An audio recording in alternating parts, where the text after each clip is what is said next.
Muy buenos días, ¿qué tal estáis? Bienvenidos y bienvenidas una vez más a mi canal.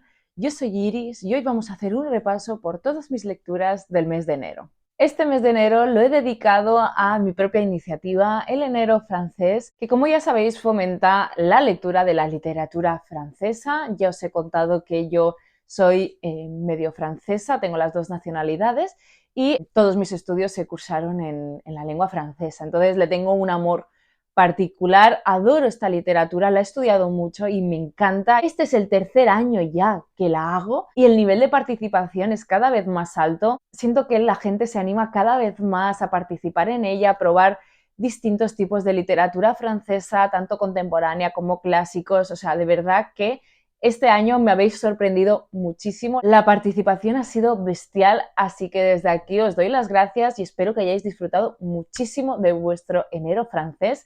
Yo en mi caso, este mes he leído un total de 5 libros, 4 han sido de literatura francesa y hay otro que se ha colado, que ya os explicaré por qué se ha colado en mis lecturas. La cuestión es que he tenido muy buenas lecturas y hoy os voy a explicar un poquito qué me han parecido todas ellas. En esta tercera edición del Enero francés tenía un objetivo que era el de leer escritores que todavía no había leído, que llevaban bastante tiempo en mis estanterías y por lo que sea había ido postergando su lectura. Y uno de ellos es el escritor francés Jean Echenoz, del que ya tengo 2 títulos en mis estanterías. Uno de ellos es Je m'en vais. Os dejaré por aquí la edición y traducción en castellano de todos estos libros. Y el otro era 14, que es este libro de aquí por el que yo me decanté. ¿Y qué es 14? 14 es una historia muy breve que no se puede encasillar directamente en novela bélica o novela histórica, porque obviamente sí, sucede durante la Gran Guerra, pero también nos habla desde el realismo, del amor, de la camaradería, de la amistad, de una manera única.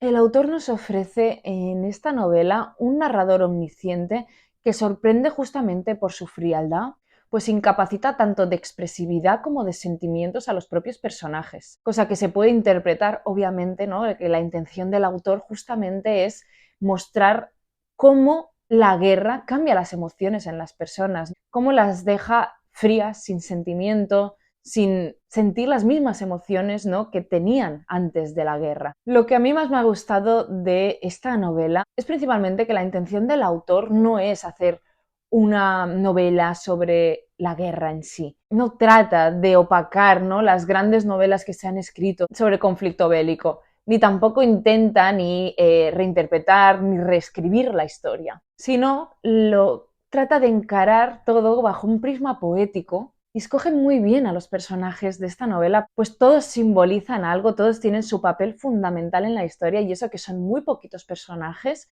pero el autor logra que la novela ponga el foco en aquellas cosas que quizá pasaron desapercibidas en la guerra, en todas las narraciones, como puede ser el rol de los animales en la guerra, las consecuencias morales de las mutilaciones o el sufrimiento que tenían que padecer los desertores. O sea, este libro es muy breve, pero abarca de una manera excepcional y desde un prisma muy diferente la guerra. No se os va a hacer pesado de leer, no es nada denso, es un estilo además muy diferente, muy característico, muy especial y a mí por lo menos me ha conquistado por completo. La novela además, que no os lo he dicho, es de 2012, o sea, ya sabéis, se han escrito absolutamente todo tipo de novelas sobre la guerra, no tantas de la Primera Guerra Mundial, que es en la que se centra este libro, pero ya os digo, aquí la guerra no es lo más importante, es como un personaje más de la novela y lo que viviremos es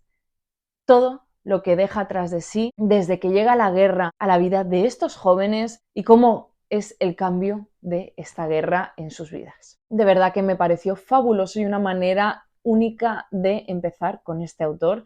Tengo muchísimas ganas ahora de seguir con el resto de sus obras porque me han comentado que son todas maravillosas. Así que desde aquí también yo os recomiendo empezar por esta. Es muy cortita, es muy bella, muy poética y tiene un estilo muy diferente, así que creo que os puede gustar especialmente. En segundo lugar, y cumpliendo con mis propósitos lectores de este año, me sumergí en la que se considera que es la primera poeta de la literatura francesa. En realidad, se sabe muy poquito sobre la figura de esta mujer, más allá de que fue una erudita en su época, que aparte de escribir poesía lírica, también traducía obras al latín. Yo os estoy hablando de Marie de France y sus Le. Aquí tenéis la traducción al castellano que edita Acantilado. Este es un conjunto de cuentos que fueron escritos entre el año 1160 y el año 1180 más o menos, y en ellos encontramos una especie de adaptación de relatos inspirados por la tradición férica y el folclore popular de la Edad Media. O sea, se dice pronto lo maravilloso que es poder leer historias de esa época. Esta es una especie de mezcla muy ingeniosa que hace la escritora de símbolos, mitos, todo bajo un esquema sentimental del amor cortés. Y lo que hizo es dividir la obra simétricamente. Por un lado, en los números impares tendremos historias con final feliz, y en los pares será todo lo contrario. Lo mejor es que todas esas historias cuentan con lo maravilloso, ¿no? Y es que Marie de France lo que hace es añadir pequeños elementos fantásticos que tendrán repercusión en la trama amorosa y que serán muy relevantes al final de cada historia. Y de verdad que leer estas historias es muy entretenido. Recomiendo leerlas sin prisa, no una tras otra. Esto es como si fuera un libro de relatos. Lo ideal es leer uno, pausar la lectura, hacer otras cosas, leer otros libros y otro día continuar con otra. Pero de verdad que os digo que es muy sorprendente el uso del lenguaje que tiene la autora, lo que revelan sus escritos, el conocimiento que ella tenía de las tradiciones, de la mitología. O sea, de verdad que si os interesa leer y profundizar no solo en la literatura francesa, sino también en la literatura de la Edad Media, es un auténtico imperdible. Vamos allá con el tercer libro que finalicé en el mes de enero, que es este el que os decía que no formaba parte de mi iniciativa de enero francés, básicamente porque ha sido el libro de cuentos que he estado leyendo a mis niños antes de ir a dormir y que yo no había leído hasta ahora. Yo os estoy hablando de este recopilatorio de cuentos de los hermanos Grimm que se llama Blancanieves y otros cuentos de los hermanos Grimm, publicado por Folioscopio, ilustrado por Mina Lima. Y qué deciros, Jacob y Wilhelm Grimm obviamente son dos de los hermanos escritores más populares de cuentos de la literatura universal. Ellos fueron los que popularizaron relatos orales tradicionales con muchísimo éxito, tanto que la gran mayoría de estas historias han sido adaptadas al cine, sobre todo en las películas Disney, ¿no? Como puede ser Blancanieves, La Cenicienta, La Bella Durmiente, Rapunzel, y en esta edición encontramos un total de 20 cuentos de los hermanos que fueron publicados entre 1813 y 1815. Y vaya, son los típicos cuentos que sufrieron varias adaptaciones, básicamente porque la gente empezó a opinar, tanto los críticos como la gente de la clase alta, diciendo que estos cuentos eran demasiado crueles y duros para los niños. Pero es que en realidad estos cuentos no iban dirigidos a un público infantil, eran cuentos para adultos, pero ante la crítica al final los hermanos tuvieron que ceder e ir adaptando estos cuentos, suavizándolos a lo largo del tiempo. Y la verdad es que he disfrutado mucho de las historias narradas, me han parecido bastante originales, me ha resultado muy gracioso, ¿no? El volver a estos clásicos que formaron parte muy importante de mi infancia y leerlos, ¿no? Me ha pasado un poquito como La Bella y la Bestia, que también leí en estas ediciones y que realmente es un cuento que cambia muchísimo de la historia que nosotros conocemos por la película de Disney. Y obviamente todos cuentan con una moraleja final, aquí no tenemos finales trágicos, sí que tenemos ciertos elementos en los que podemos percibir, ¿no?, esa crueldad que tenían en un comienzo estos cuentos, pero obviamente están encarados para poder ser leídos a los niños y no puedo dejar de mostraros un poquito esta edición porque de verdad que es absolutamente maravillosa. Mirad, hay un montón de desplegables, de ilustraciones, están maravillosamente ilustrados, los inicios de capítulos son bellísimos,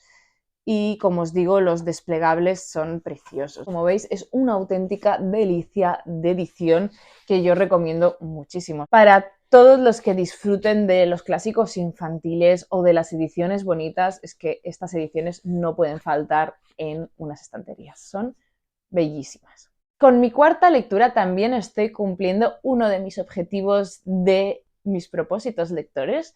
Es que estoy muy contenta. Y es que he leído una obra de teatro que tenía muy pendiente desde hace muchísimo tiempo y he quedado absolutamente fascinada. Ha sido mi mejor lectura del mes y además me ha causado una obsesión muy grande y muy importante con cierto tema que os voy a explicar ahora mismito. Si hay un claro referente de la corriente romántica francesa del siglo XIX, ese es Alfred de Musset, autor que encarna el denominado mal du siècle, que viene a ser un estado de melancolía, desilusión, desasosiego que vivió toda una generación. Y fue en 1834 que Alfred de Musset escribió On ne badine pas avec l'amour, que en castellano podríamos traducir por No se juega con el amor. Y es que esta historia el autor la escribió en un periodo de ruptura con la escritora George Sand. Es una de mis escritoras francesas favoritas y que tuvo un romance muy tormentoso a la par que apasionado, y este libro lo que ha hecho es sembrar, ¿no?, una pequeña semillita para que yo me vuelva una obsesa de esta relación, porque cuanto más sé de la relación, más me interesa, ¿no? Es el típico salseo romántico del que quieres saberlo todo. Me puse a investigar, porque bueno, en este libro, que ahora os contaré más sobre él, tenemos muchísimas notas a pie de página, unas introducciones que son absolutamente maravillosas. Si hay algo especial en las ediciones de Livre de Poche es que son muy completas. Son como una especie de ediciones de cátedra, ¿no? Que ya sabéis que tienen unas introducciones tremendas, unos prólogos muy interesantes, unas notas a pie de página que te ocupan casi toda la página. Pues esta sería la versión francesa. Así que continuamente hay referencias a esta relación en este libro. Entonces, la cuestión es que yo me enteré de que también existía una correspondencia entre ellos dos que se ve que es maravillosa. Yo ya me la he comprado, que es este volumen de aquí, que se llama Oh mon Georges, ma belle maîtresse, y que reúne toda la correspondencia amorosa entre estos dos autores. Y luego también conseguí este volumen de George Sand que se llama Elle et lui. Diría que no está traducido al castellano. Yo todavía no lo he leído, pero algo me dice que va a ser una novela excepcional. Y es que la autora, tras la muerte de Alfred de Musset, escribió, no mencionando explícitamente los nombres de ellos dos, pero sí se basa en su historia de amor. Entonces, bueno, lo que ha sembrado esta obra de teatro, pues mirad lo que ha acabado. Estas serán, obviamente, de mis lecturas de este 2025, porque es que yo no puedo aguantar más las ganas de saber muchísimo más sobre esta relación tan tormentosa.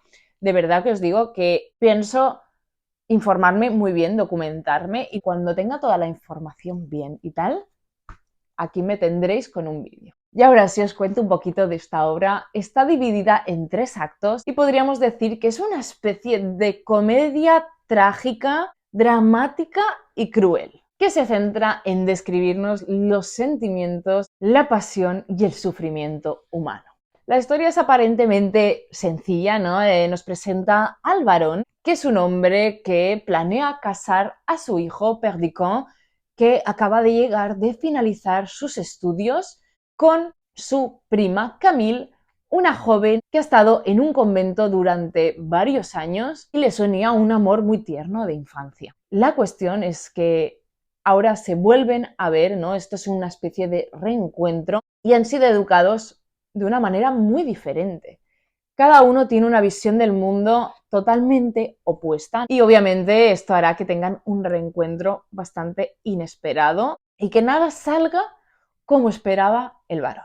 La cuestión es que estamos ante una obra muy intensa que recae principalmente en el amor, como su título indica, pero es que además tiene diferentes representaciones del amor, porque por un lado podemos ver el amor de juventud, ¿no? El amor tierno, el infantil, ingenuo, ¿no? En parte, y también vemos el amor divino, el amor que se tiene a una divinidad que representa en este caso el personaje de Camille, y por otro lado también vemos representado el amor libertino, que es el que representa Perdiccas. Y es una obra que no solo trata sobre el amor, también nos habla del orgullo, de los juegos de manipulación, de poder, y tiene una crítica tremenda a la religión que llevó obviamente a censurar muchísimos de los pasajes, pues incluso ridiculiza en varias ocasiones a personajes que forman parte, ¿no?, de la religión. Así que por un lado puedes estar en una cena riéndote, pasándotelo súper bien, y en la cena siguiente es totalmente lo contrario, un montón de sentimientos revelados, de muchísima profundidad, y es el típico libro en el que el poder de las palabras es muy importante, pues todo lo que dicen en realidad no lo sienten, o sea, se hace como una especie de follón en un momento que de verdad que no vais a poder dejar de lado esta obra. Me ha parecido muy interesante, me ha descubierto, como os he dicho, una nueva obsesión. Y ya os digo que ahora entiendo 100% todas las recomendaciones que se hacen y dicen que este es uno de los imprescindibles de la literatura francesa. Y ya os digo que estoy muy contenta de haberme puesto con esta obra de teatro. Se ha convertido en una de mis favoritas. Con eso ya lo digo todo. Y cuando ya finalicé la lectura de la obra, me quedaban un par o tres de días para incluir una última lectura, ¿no?, en este enero francés, cosa que obviamente explico, pero esto no quiere decir que yo durante el resto del año no vaya a leer literatura francesa, o sea, para nada, durante el resto del año voy a seguir leyéndolo, pero bueno, como tenía unos días, dije, voy a buscar un libro cortito que sea un acierto y que sepa que me va a gustar, y bueno, la clave. Y es que me decanté por leer a una de mis escritoras también favoritas francesas, en este caso es contemporánea.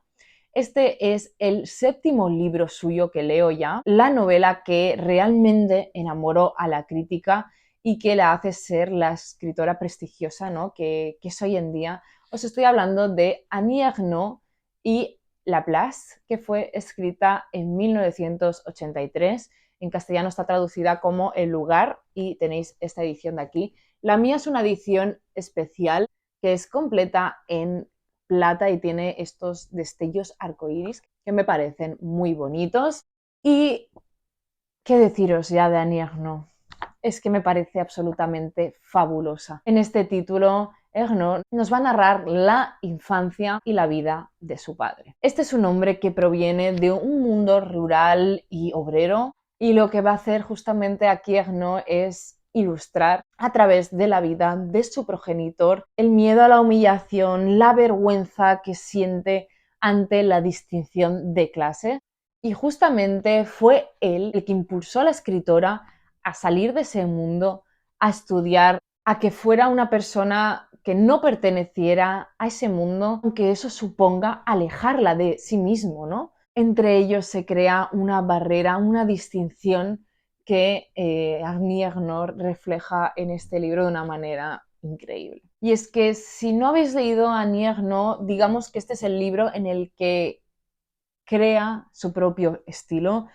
Es ese estilo minimalista que trata de alejarse de cualquier estilo narrativo más poético o artístico y que se centra en ofrecer una narrativa más bien plana, fría y distante, que se aleja justamente del yo que es tan característico de las autobiografías. Y es que Annie Ernaux siempre dice lo mismo, ella no escribe autobiografías, ella lo que escribe son autosociobiografías. Y de esta manera nos encontramos ante una especie de análisis sociológico que toca en lo más profundo del alma del ser humano. Imaginaros lo difícil que es, ¿no?, que un estilo que justamente se caracteriza por ser frío, por ser muy distante, y aún así te llega en lo más profundo. Es que a mí Ernaux me rompe completamente, me deja sin palabras, me deja siempre con la lagrimilla colgando, y eso es algo que muy pocos escritores logran hacer conmigo, y Annie Ernaux lo hace casi sin quererlo, ¿no? O sea, lo hace de una manera que no te esperas que te llegue a emocionar de esas maneras y para mí es realmente excepcional. Ya sabéis que cada título los dedica a alguna parte de su vida, a algún familiar, y este en concreto me ha gustado. No es mi favorito de la autora, pero sí que me ha llegado a emocionar y a gustar tanto como sus otras obras. Y para mí, ya os he dicho antes, pero Ernaux es un acierto seguro. Y estas han sido todas mis lecturas de este mes de enero. Siento que he tenido un muy buen mes, que he ido bien, ¿no?, en mis propósitos lectores. He dejado un libro que todavía no he terminado, que es el primero de En busca del tiempo perdido, de Marcel Proust, que voy a continuar leyendo, obviamente. Supongo que lo finalizaré durante el mes de febrero, pero que también me está gustando muchísimo. Así que nos vemos en un próximo vídeo. No olvidéis dejarme en comentarios cuáles son los títulos que vosotros habéis leído en enero, si os habéis sumado al enero francés, si habéis leído alguno de los títulos que yo menciono, lo de siempre. Os mando un abrazo enorme y nos vemos en un próximo vídeo. ¡Chao!